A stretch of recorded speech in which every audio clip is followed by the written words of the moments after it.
rise up, brothers and sisters, boys and girls, kings and queens, friends, frenemies, and your agents. My name is Brother Marley, or today you can call me Uncle Bay because I just came from the barbers.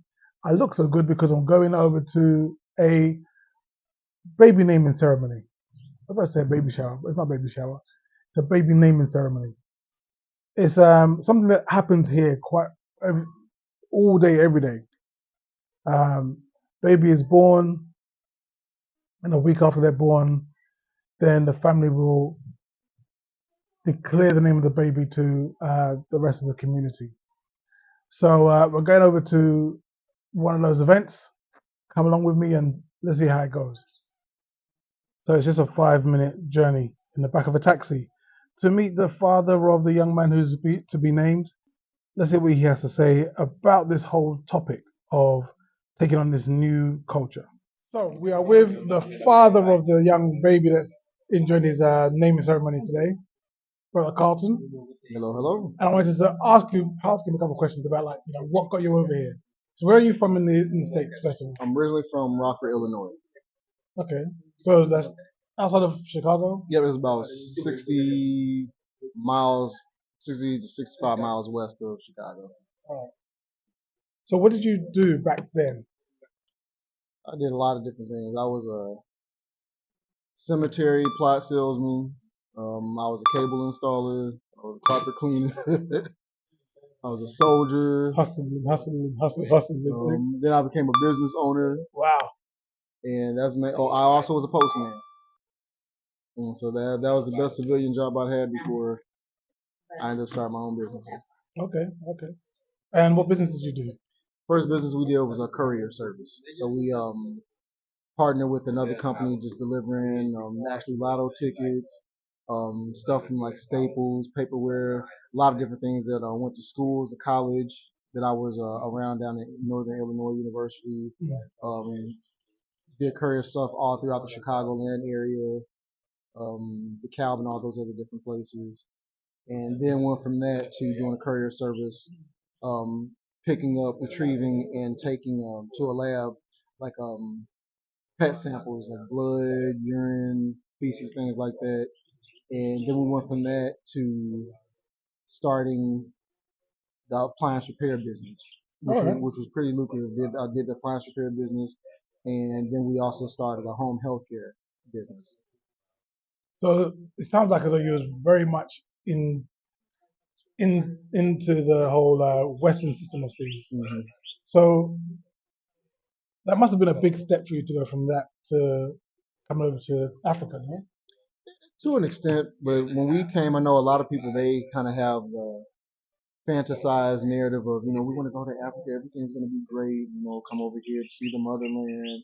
And I think a lot of times people treat it more like a tourism, like treat it like going on a holiday, vacation, as opposed to making a decisive move to come over here to actually live and start a life and build. And we didn't have any misconceptions of what to expect. So we did a lot of praying. We did a lot of research and stuff, so we actually pinpointed to come here. One of the things we liked about here was that it was family oriented. They hadn't had a coup since they came into the inception of independence. And we just liked the way of living from the research that we did here. We had other places. We thought about Ghana, not a shot at Ghana, but that's more of the party place. And we thought about Tanzania, we thought about Kenya, Uganda, thought about different places. And we still would like to go to those places. Oh, absolutely, yeah, and definitely. see and maybe buy some land and just do some different things there. But for now, Senegal is basically home base. Mm. And we've had to learn some different things, but that didn't stop us from wanting to be here. I see this as home, and for us, I know a lot of people they might not necessarily feel the same way we do, but we prefer being here than what we came from, which was the United States. Now, everyone knows, even me in the UK, I've heard about the weather in Illinois. I know it gets very cold over Oh, there. yeah. So how's that been, like that change from the coldest cold in Illinois to being out here in sunny Africa? What's that like? Oh, it's not bad because remember I was in 130-degree weather in Kuwait. when I was stationed there. Mm. So that was a bigger jump from going from that type of climate in Illinois than going to 130-degree weather. And Oh it my was like God. that every day. Like it was 90 degrees at night, and we were freezing. And then when I get back home to Illinois, it's like in the 80s, and I'm like bundled up. I'm shivering because I thought it was so cold. But here, like it wasn't too hard to acclimate Okay. because granted, it's probably I think the hottest that it's gotten here since we've been here is about maybe 104 or something Yeah. that I can think of. But like that's doable for me. Yeah. But I can deal with different extremes. My wife is a little bit different from me, but I can take the different extremes. Mm. And the thing is, I still just like the freedom, so I didn't care about the weather. Like it's more freedom here. And like I said, if we were never kidnapped, we would have been here anyway. Yeah, absolutely, absolutely. That word freedom is such a juicy word. Like you hear it being said all the time in the media and so on. Um, I have a question about that because it's like if you look at say the idea of freedom, everyone has their own idea of how they want to live their life and so on. The life we're used to back in the West, you're you're cajoled into which direction you should take. Like you must go to school in order to go to college in order to go on to get a certain job in order to retire at some point. Something along those lines. So now that you've left that system and you have to now make it on your own over here. I know you've been an entrepreneur back in Illinois already, Mm-hmm. but how have you found it? Like being over here and earning money or making money or doing whatever you have to do financially. How's that whole thing been for you? Well, we've still been kind of brainstorming of what types of businesses that we want to do over here. Mm. We're definitely going to do some over here, and the business that we have back in the states that affords us to be able to do that. And just like I said, the freedom over here, you can do whatever you want and make money, and nobody's going to say you have to have all these different licenses or, just come down on you to try to get a lot of money to get you to be able to do certain things so you can make money to take care of your family. Sure. And so, that's why I said for me, it's a freedom. Everybody leaves you alone. You just do your own thing. You don't try to force your thing on anybody else. As long as you're not hurting anybody. That's why, like, I look and you've seen when you just drive around, you see so many different businesses. Like, back in the day, you say, they're hustling, and everybody's doing the same thing, and everybody can still eat. Nobody has to try to strong arm anybody else. Everybody has their little huts. There can be 5 mango stands all lined up with each other, and all of them. Somebody might go to this one. They might not find the mangoes that they want here. They'll go to another one, but Right everybody next door, yeah. they get the same thing. You see, there's so many businesses around here, Mm. and that's the thing I love about the people here is that I wish that they saw the promise. I wish that they saw what they had, the skill that they had. Like even the fact that they still have the freedom to do that. They can get up, decide they want to do their business today. They might not want to do their business today. They just want to, spend time with their family. Again, like I said, nobody's coming around and saying, "Let me see your papers. Let me see if you have a license to sell whatever you're selling. Do you have a license to do whatever you're doing here?" And like I said, it's the freedom. You don't have to worry as long as you work your business. Whatever it is, doing metal, woodwork, selling fruit and vegetables, selling eggs, Mm. livestock, whatever it is. People selling liquor baskets that they made by hand. Just the freedom to be able, whatever you want to do, you can do it.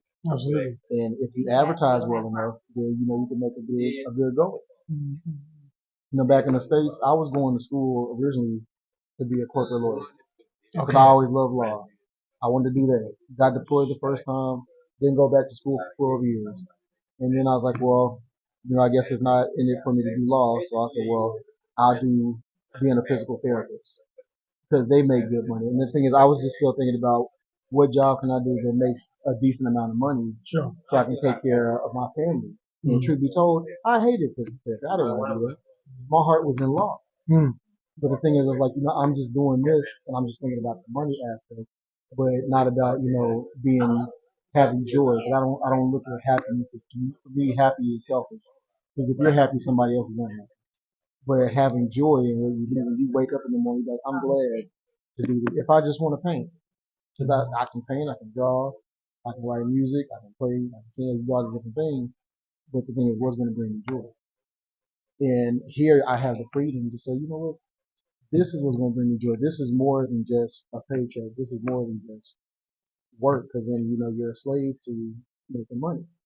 Here I look at it's different from back in the States. States is hustle and bustle, and everybody's just in a hurry to try to make money and having heart attacks and all these other different issues. And here, yes, they want to make money, but they also want to have joy, spend time with their family, be able to see their children, not have the corporate backing all down their back, giving down their necks. My nieces have freedom. She said everybody that we've had that actually have taken the time to enjoy it, stuff like that, it kind of lulls you and gives you that comfort and peace and just gives you the time to relax, rest. You don't get that where we come. I've learned I literally just learned this like 2 weeks ago, was that the whole game plan that is written out for us as to what happiness looks like. I use that word in the context of how you've explained it. So people have used this term of happiness, or the pursuit of happiness, has always been like make money to get the car, to get the house, to get the wife, to get the family, get so on and so forth, and then you'll be happy. And it's a complete lie. Like happiness comes when you're sitting with your baby in the grass, or when you're, as you say, when you're painting, or you're doing something that is speaking to your soul. When you are grounding on the earth, when you are growing a mango tree in your backyard, something like that is what brings you happiness. And then this other stuff is excess, and a lot of it is distractions. So I hear what you're saying about that. That's been something that I've really had to kind of like pick up and learn myself.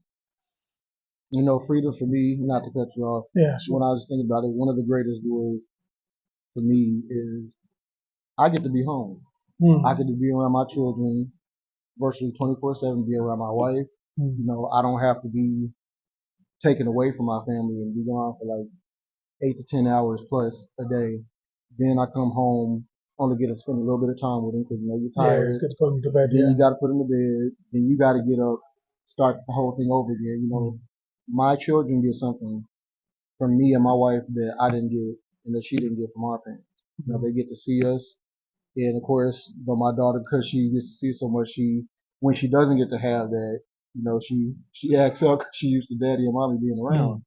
But the fact that we can even have them, that's priceless. I can see my child, bro. I don't have to see it through pictures or somebody telling me what my child is doing. We homeschool our children. Might have them go around to be able to integrate with other children, in the economy of the locals and stuff. But we're literally raising our own children. Beautiful. So Shirai, your boy's name? It's Soraya. Sarah? Soraya. Soraya Shema. Soraya. Did I say it right? I didn't say it right. Say it 3 times fast. Soraya. Soraya. Soraya, everybody. Okay, Soraya. So Soraya now. Today was his naming ceremony.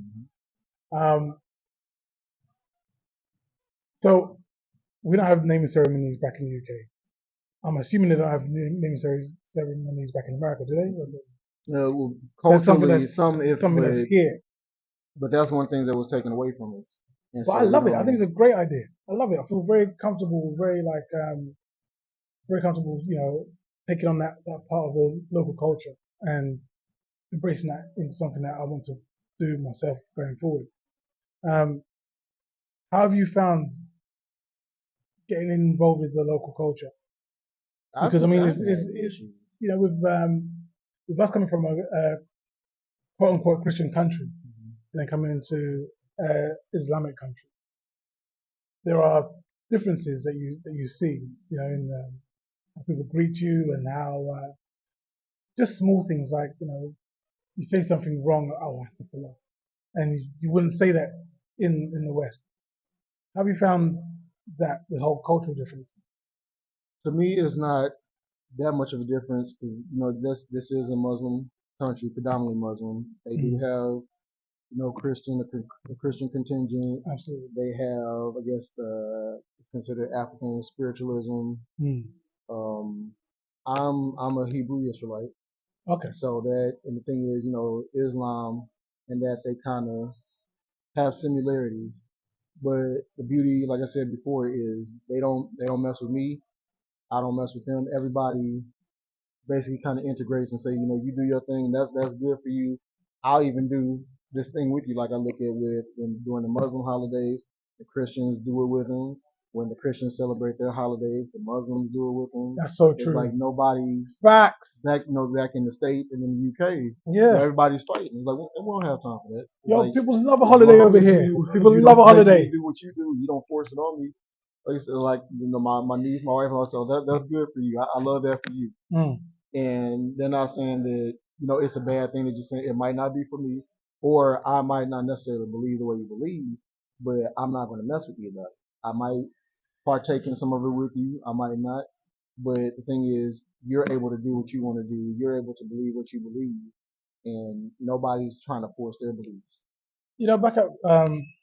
Back in Gambia when I had the restaurant, all the staff wanted to have Friday off because Friday was the holy day. Mm-hmm. Everyone wanted to have a Friday so they can do their prayers and so on and so forth. Okay, no problem.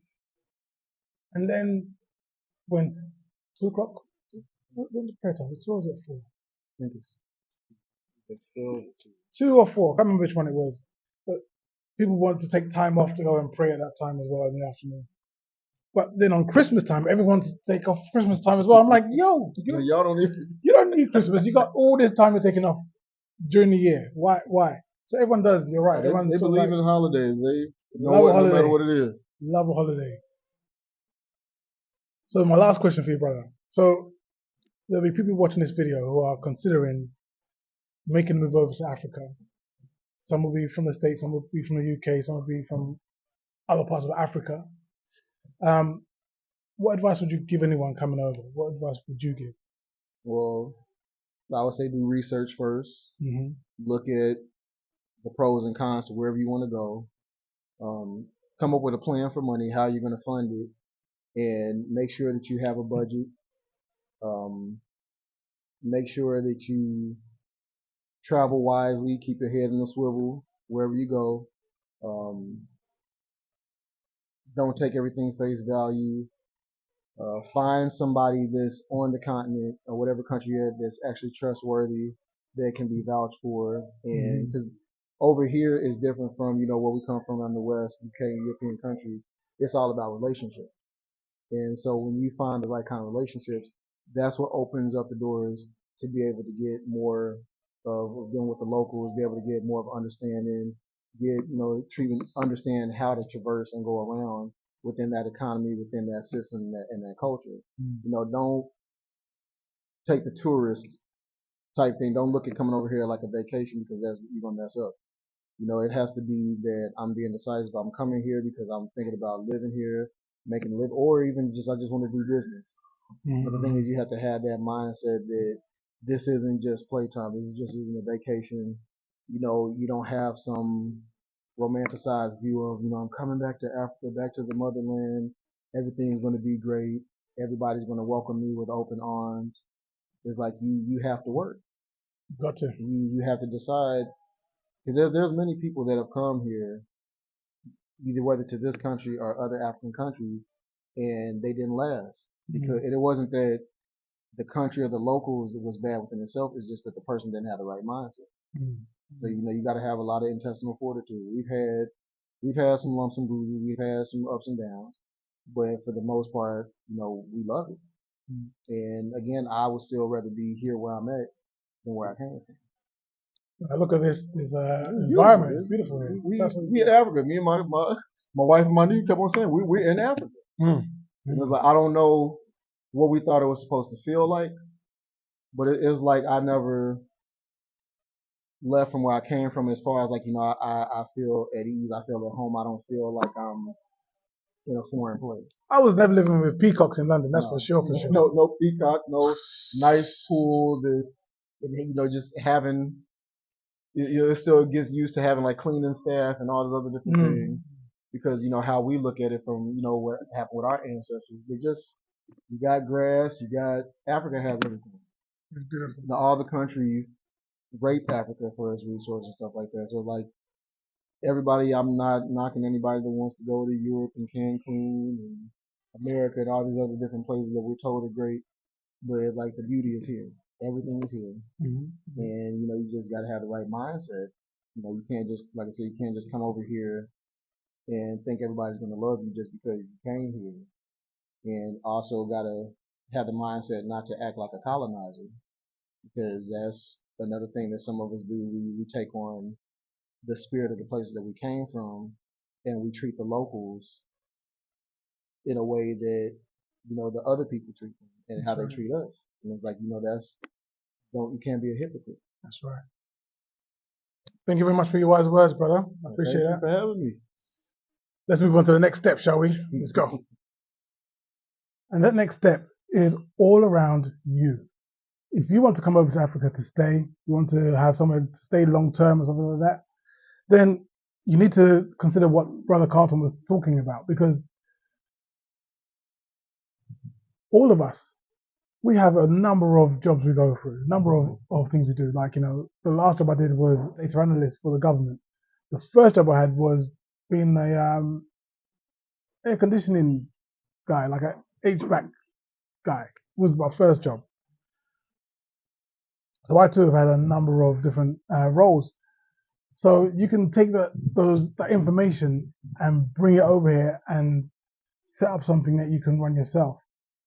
Now, there are some big differences between what goes on in the West and what goes on over here, because other than a few countries like Rwanda and Tanzania, Kenya, for example, a lot of the things that you'd expect from government aren't in place yet. So if you worked for the government before as an administrator, as a person who does that helps teens in struggle, teens at school in struggle. If that was you, you won't be able to find a job over here. You need to consider coming over here to start a business. That is the best way to think of it. And it is also important, I would say, to think of that first, as opposed to thinking about, well, who are my friends going to be, and what am I going to do my YouTube videos on? It's kind of like that should be your first consideration, to ensure that you can stay over here and it's a successful move. Speaking of which, I have a book that I've written. It's an e-guide, and it goes through the steps you need to take in your move to come over to Africa. I'll put a link to the book down below. It's just $20 for the book, and it allows you to be able to see what you need to do, starting from before you even leave the country of origin. So before you leave the States, before you leave the UK, before you leave Australia, wherever you are, before you leave Canada, the things you need to do beforehand, things you need to think about when you are shipping, considerations around electricals and water and so on and so forth, even down to getting the paperwork for the business you're about to set up. All those kind of considerations we talk about in the book, to make sure that you can come over and not have the bumps and bruises, the stress and strife that our brother spoke about, that I dealt with, those of us who've been there before you. All right, so I hope this video is of use to you, and I hope to see you again. Please subscribe so you can come back to see the next video. Until then, I'm your brother Marley. This is the Game One channel. Take care of yourself. Peace.